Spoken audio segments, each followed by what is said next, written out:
Hello everyone, my name is Stephen Bell, aka Stakuya, and welcome back to the official dev diaries for Art History Untold. If this is your first time joining with us, then make sure to go ahead and subscribe and hit the notification bell as we release new episodes every single month.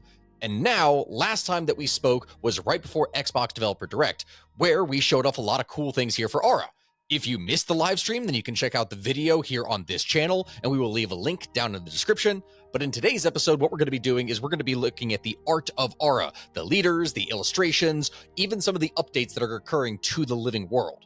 Now, joining us once again for this is going to be Dorian Newcomb, art director at Oxide Games. And so, Dorian, welcome back to the show. Thanks. It's great to be here. Great. Excited to talk about some art stuff.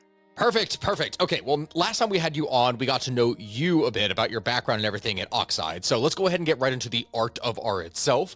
I have to say that there's always a kind of choice that has to be made when it comes to artwork in games, whether it's realistic, whether it's stylized art, all this stuff, especially when trying to reference things for historical figures, monuments, and everything associated with it.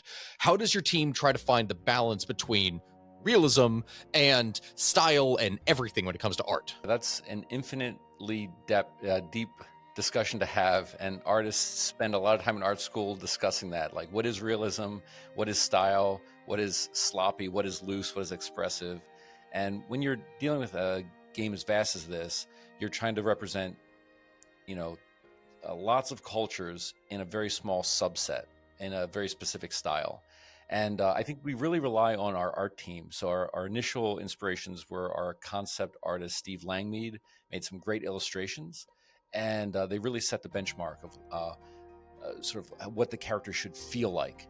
And what I realized as we discovered our direction, our visual stylings of these characters, we were basically trying to do animated illustrations. We wanted them to look the way that you'd imagine the leader look, but to not try to be representational of the realer than real. Like, we didn't want you to worry that you were meeting this leader in their little hovel or in their palace with all the grime and grit that reality had, but we wanted it to be like an illustration of what if you could go back in time and meet them at their peak. And so an ideal illustration of that leader expressed through animation is like really where we ended up aiming for. Did people use a lot of paintings or photos or anything in order to try to get clothing and other stuff right for these leaders? Yeah, I mean, the thing that's awesome is the amount of resources. Like, when you do a game about history, you can get original sources, illustrations from the time, sculptures of the era. Any leader that's great is going to be found in monuments, on hieroglyphics. So you have those for a little bit of a benchmark. And then the amount of historical fiction, paintings. A lot of times paintings will be anachronistic because, even with believe it or not, people got a lot of stuff wrong even before the internet, right? And so... Oh, yeah. Yeah, but, this is true. Yeah.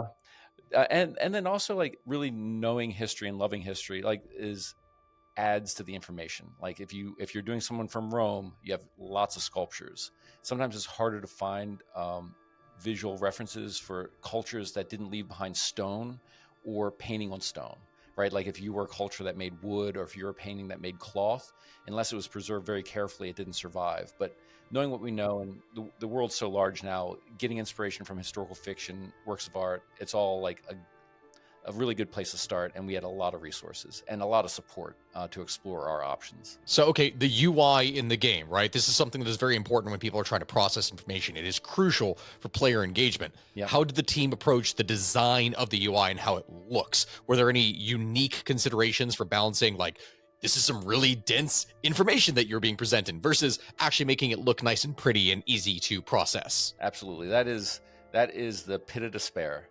Like, when you're trying to make something Yes. clean, approachable, understandable, and then you're in turn 200, you're managing 12 cities. There's 2 wars going on, and you're really trying to craft some key pieces to engage in your future plans. Trying to make all of that easy to read, understand, but have that depth is a real challenge. So we leaned into, we wanted the idea of having the interface not be obtrusive and not block you. So that led us to explore frosted glass or more transparent panels. But transparency is a pain in it as well. It might open up the screen, but the more transparency can be harder to read text. So we've definitely we feel like we're walking the line in terms of like trying to make the interface a little bit less in your face, also giving you access to all the information. I think we're in a good spot, but information overload versus elegance and clean presentation it's the tightrope of interface and UI. And I can only hope, like, the biggest praise for me is when someone says, man, I had a great time playing the game. And you're like, what did you think of the UI? And they're like, oh, it's actually pretty good, because that showed that they were so invested in the game and their choices were so transparent. They weren't paying attention to the UI. They weren't paying attention to how easy the choices were. They were actually making choices and engaging. And so that's really our benchmark when we watch people play test and when we set up sessions to play. So, okay, moving then over onto the living world aspect, can you walk us through some of the considerations in making each nation feeling unique in Aura? Because obviously there's going to be different environments, different cultures interacting with those environments. And were there any specific civilizations or structures that really stood out in the research process? The thing that's amazing is the living world has been going on for a little bit before I joined. So there's a lot of work that I came into, and the team had done their research really well. Like when you look at the Middle Eastern, sort of very boxy Sumerian structures. When you look at some of the Chinese village structures and the things that lasted over time, and the European medieval, walled on daub construction stuff, we had a lot of benchmarks for the iconic buildings of key civilizations or nations, right, that we are representing. And then what we want to do is take those iconic building blocks and not say these represent all these cultures or this represents all these areas, but say these are the iconic ones that we're going to work with, and then give people custom structures for when I build a farm or when I build a workshop, and make key those in the residential structures and then the triumphs that people make. And so we're really trying to allow someone to make their own quilt of a nation with iconic architecture, but we're not trying to impose. If you're playing as India, it's not going to look like historic India over time. It's going to be iconic structures of buildings of various architectures of the area, and you get to decide what you build, where you build it, and the environment that you're in, how you construct it. So we're hoping that each player customizes the architecture in a way that feels right for them. But it's always like, to be honest, like we're never going to be happy. Like architecture is so vast that we're only going to provide so much. But I think we look forward to building on our strong foundation and giving people more options as they play. And especially if we see people engage and we hear from people, I love this, like nations that I don't think about a lot, like the nation of Georgia has a really cool history. I mean, you look at the art of Georgia, super cool. But like, have we customized a lot of buildings to represent Georgian architecture perfectly? It's like, I don't think we can nail that. But if we find people engaging heavily with that nation, they want more, I would love to support that in the future by giving more options to more nations as we grow, as our audience grows and we get feedback. I get it. And just from the scope of what you're talking about here, I mean, a game like Aura is something that requires not just one or two, but it requires a lot of different artists to actually work on something like this, all collaborating on different projects at the same time in order to be able to create everything together. Yeah. So, I mean, how do you balance creating individual assets, like for just like, okay, you're going to work on just a building, but meanwhile, everyone else is working on some other stuff with land or with clothing, with everything, to make sure that it's all a cohesive part of like the aesthetic of the game. Like, were there any design principles that had to be like, okay, this is what we need to do in order to achieve this? I think the trick is always, as a production artist, it's important to really get lost in the details.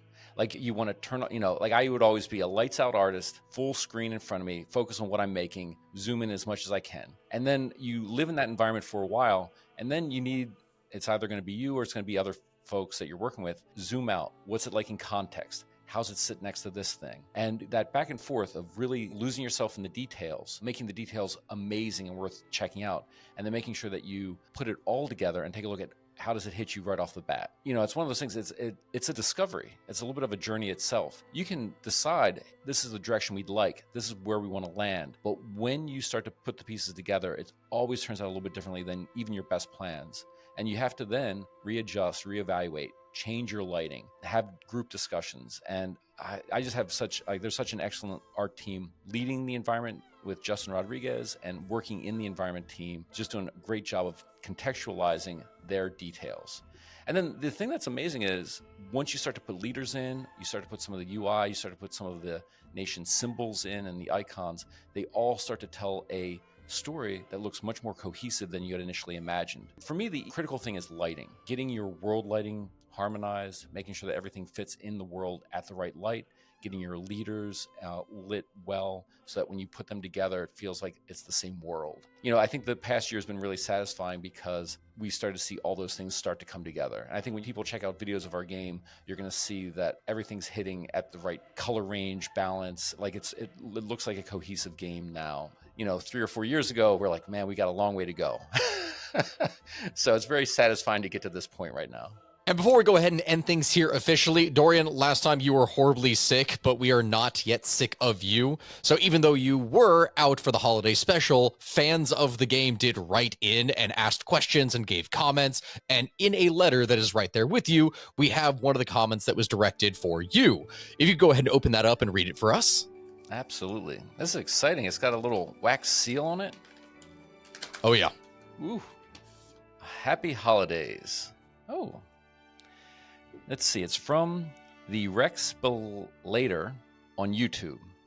Looking forward to more of these dev diaries. I've always enjoyed the creative decisions that goes into making these games, and hearing the devs talk about it is insightful.